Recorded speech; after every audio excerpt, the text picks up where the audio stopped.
Ever look around your industry and think, wow, a lot of us are just singing different verses of the exact same slightly off key song? If your business feels like it's stuck in a sea of sameness, then offering beige solutions in a beige world, then this episode is for you. This is your wake up call because boring isn't just a vibe, it's a business death sentence. Hey there, welcome to the Sunday Spark, where we ditch those Sunday scaries and ignite some serious inspiration before the work week. I'm Faye Chappell, your semi-sassy guide and the founder of the Regeneration Company, and I'm here to help you crush burnout, brainstorm big ideas, and remember that success should actually feel good. So grab your coffee, strap in, and let's spark some insight. All right, welcome to Sunday Spark, where we poke the bear of conventional business wisdom. I'm Faye Chappell, and I'm your guide. We are here today tackling a big one. Your competitors are boring, so don't be.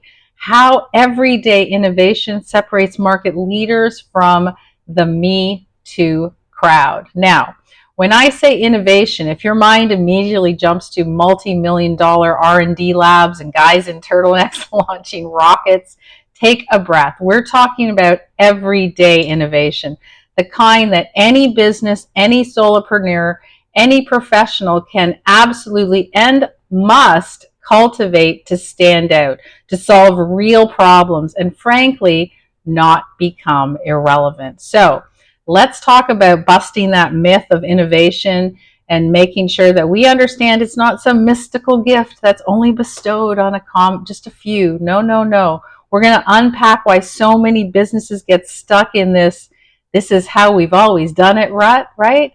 And that's really about fear and laziness, and we're going to talk about that. We're going to serve up practical, no-fluff ways to generate fresh ideas, foster a culture of creative problem solving, even if you think you have no creative bone in your body. And we're going to explore how it's daring to be different, even in small ways. You can become your most powerful competitive edge. So let's go. Let's talk about our entrepreneurs, that quirky coffee shop versus that beige bean water. Okay, so think about the last memorable small business experience you had. And I bet it wasn't memorable because they did everything the same as everyone else, just maybe slightly cheaper, right? So consider these two hypothetical coffee shops. The beige bean water Inc., right? That's just serves decent coffee and standard pastries and has Wi-Fi, and it's fine. And it's utterly forgettable. And then there's that quirky Quill Cafe. They also serve great coffee, but maybe they have a surprise poetry slip with every latte, or they host a bad art night once a month, or the baristas are trained to remember regular names and their dogs' names of all their customers. Their loyalty program might involve customers writing a 6-word story on a napkin for a discount, or anything you can think of. These aren't massive, costly innovations. They're small, creative differentiators that build personality. They build connection and word of mouth buzz. So, I worked with a solopreneur consultant who felt her services were getting lost in that crowded market, right? So everyone offered strategic planning, right? So we brainstormed and we said, what's your unique process or your delivery? And she started offering strategy sprints. They were visually engaging, right? They were adventure maps. They were deliverable instead of a 50-page Word document. And it became this core expertise. And she repackaged everything with this creative flair. So her closing rate really, really improved because it was different, right? So the key takeaways for game-changing entrepreneurs, if you're one of them, is, innovation is often in the margins. It's not always about reinventing the wheel. I want you to look at your customer experience, your delivery method, your communication style, your internal process. Where can you inject that little unexpected value, personality or efficiency or something like that? Then I want you to think about solving a pain point creatively, right? Not just a pain point, because the most powerful innovations often solve a customer frustration in a novel way, right? So what annoys people in your industry and then fix that immediately. That's what makes a difference. Fix that differently than everyone else does. And then finally, think about your weird, but might be your wonder, right? Don't be afraid to let your unique personality or your unconventional ideas infuse your business. Authenticity is a powerful differentiator in a world of, let's face it, copycats, right? Now, if you're my corporate peeps, well, corporate insights is a little different, right? But we want to break that because I said so bottleneck, which really stifles creativity. So in the hallowed halls of those larger corporations, innovation can often be strangled, right? It can be strangled by bureaucracy, by fear of risk, or that dreaded, this is how we've always done it mantra, right? And it's usually delivered by someone whose last original idea was like 1998. So we had a marketing team that we worked with that was stuck in a rut, and their campaigns were stale, their engagement was dropping. Why? Because every new idea had to go through 6 layers of approval, and anything that hadn't been proven by like a competitor was shot down. So their culture was one of compliance, not creativity. So when the new VP came in and implemented what we came up with, which was What If Wednesdays, right? So for 1 hour every Wednesday, the team was encouraged to brainstorm around a specific challenge, and no idea was too crazy. Senior managers were told to listen and not critique, right? Don't critique. They just use simple techniques like reverse brainstorming. So how could we make this problem worse? And then flip it, right? Or random word association to spark new connections. And slowly a few really great, fresh, low risk ideas emerged from these sessions, right? And then they trialed one and it worked. And then this built confidence. So the key was creating that psychologically safe space for experimentation and really understanding that idea generation was important, right? And it went to immediate approval as opposed to 6 layers of approval. So that's the way that we can move our corporate speak through the challenges of innovation. So how do we spark that innovation that's in a stifling system like this corporate speak? Well, again, we challenge the assumptions relentlessly, right? We encourage your team to constantly ask why and what if. And if that question becomes normal, then it is answered quite often very, very quickly, instead of the answer being because we've always done it. If we start hearing that, that's your red flag. Make that idea generation a habit, not really a Hail Mary. So you don't want to wait for crisis to try to innovate. You want to build it into regular, structured opportunities for brainstorming and for creative problem solving. And I want you to really think about piloting small and learning fast. So you don't need to overhaul everything at once, right? Don't go into the office and go, we're going to change and we're going to be innovative. No, no, no, no. Test small.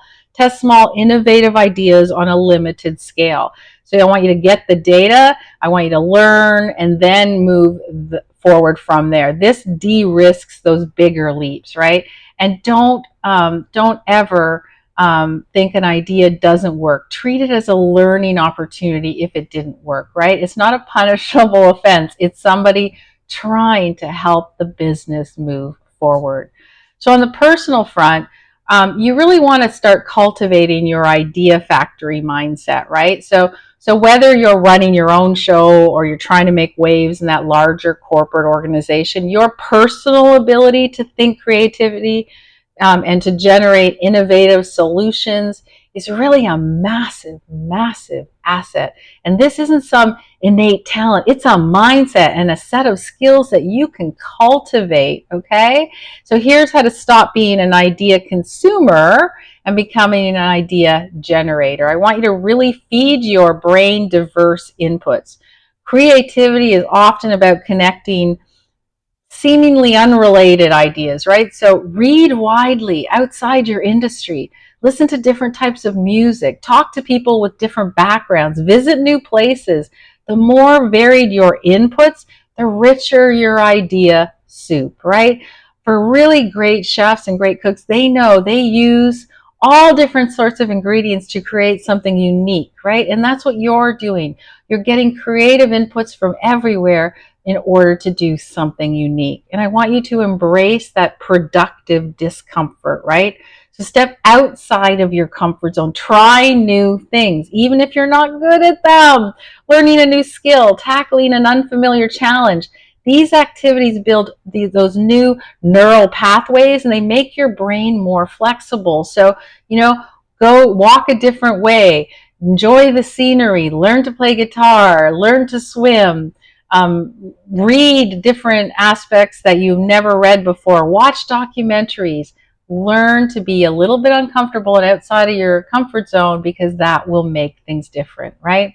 And then capture everything. Think about it as kind of like your idea parking lot, right? Ideas are slippery. So keep a notebook, a voice recorder app, a dedicated digital file to capture any thought, question, observation that really piques your interest, no matter how random.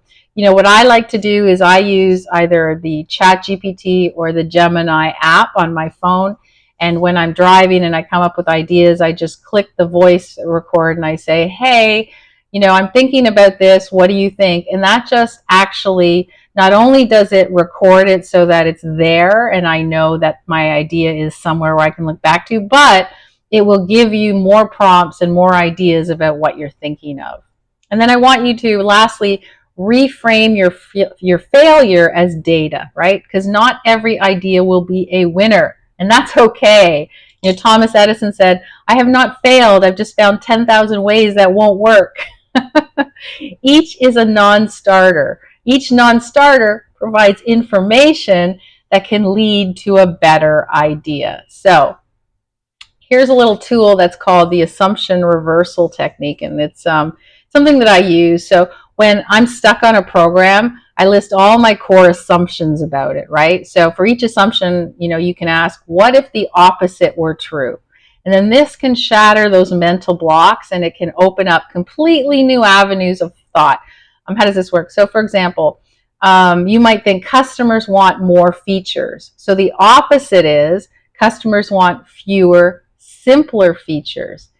That's interesting, right? Now all of a sudden you look at it a little differently. Do they really want more features, or do they want simpler choices? And that starts creating a pathway for you to look at things a little differently. So again, fueling your body whenever you want to think about creativity. I want you to do some breathing. I want you to step back, have a lovely green tea, which has in it ingredients that help you focus and calm. You can add a slice of ginger, which is great for circulation. What does that mean? It means zing, you've got lots of new opportunities and new thoughts coming into your brain. Lemon, every morning I use lemon in my tea because it gives me just a boost of brightness, right?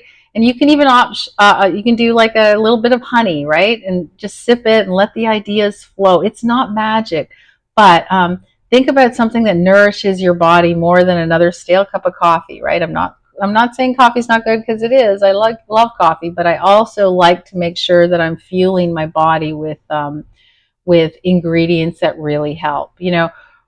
George Bernard Shaw said, the reasonable man adapts himself to the world. The unreasonable one persists in trying to adapt the world to himself. Therefore, all progress depends on the unreasonable man. Now, I'm not just saying go be a complete pain in somebody's backside, but maybe, just maybe, a little unreasonable questioning of the status quo, a little, that's boring, let's try something else. That's exactly what your business needs, your career needs, and frankly, what the world needs right now. So otherwise, we're just really just doing the same old thing that we've always done, right? So innovators, it's time to stop really thinking about it and start doing something differently. So your mission this week is, if you're tired of being boring, I want you to identify one boring spot. Pinpoint one area in your business or in your work this week that feels stale or meh. And it could be a process, a communication, or a product feature, right? And then apply that assumption reversal. So take that boring spot and list 3 assumptions about it and then flip them. What new ideas will emerge? Okay. And number 3 is schedule an idea input hour. Block 60 minutes this week to really consume something completely outside of your usual professional diet, right? A different industry, a different podcast, a museum visit, an article on quantum physics, whatever, but something that you don't normally do. And then I want you to capture one wild idea. Allow yourself to have one completely out there idea that's related to your work, and I want you to write it down without judgment. You don't have to act on it, at least not yet, but I want you to write it down, okay? And then I want you to think about everything you've done, and I want you to share any ideas, thoughts, the reason why you're shaking things up. Share them on this podcast, share them in your community group, but share these ideas that you come up with to yourself, to your journal, to make sure that you're always thinking about what else is out there? What can I do to make it a little more interesting, okay? So that's your homework for this week. Remember, the world has enough echoes. Be a voice, be an innovator, be different. I'm Faye Chappell. Thanks for sparking with me this week, and I can't wait to see you again next week. Well, you've just had your Sunday Spark. How's that for a power-packed start to the week? If you're ready for more tips, laughs, and let's get real moments, be sure to subscribe and share this podcast with all of your friends and your crew. Got questions, insights, or just want to say hey? Well, head over to my website, faychappell.com, or any of the social media feeds, and I will be with you there. Until next time, keep that spark alive, and remember, your best life doesn't just happen, you have to create it.